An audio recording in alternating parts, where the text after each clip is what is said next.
এখনকার ছোট ছোট বাচ্চারা ভালোবাসা নিয়ে করছে খেলা, আর আমরা এত বুড়া গাদা হয়ে ঘুরে বেড়াচ্ছি মেলা মেলা।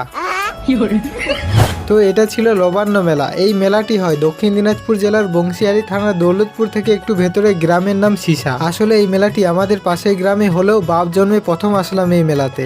এই গ্রামে আমি অনেকবার আসি, কিন্তু এই নবান্ন মেলাতে এই প্রথমবার আসলাম। আর আসার কারণও আছে, একটা বন্ধুর বাড়ি এই গ্রামে, আর বন্ধুর বাড়িতে নবান্নের নিমন্ত্রণ ছিল, তাই ভাবলাম একটু মেলাটাও দেখে আসি। আর মেলাতে ঢুকতেই ছোট্ট একটা কিউট দোকানদার দেখতে পেলাম, সত্যি দেখতে অনেক কিউট ছিল। আর এই মেলার কথা কি বলবো, আমাদের যেতে যেতে ঠাকুর ভাসিয়ে দিয়েছিল, তাই সেটা তোমাদের দেখাতে পারলাম না গো।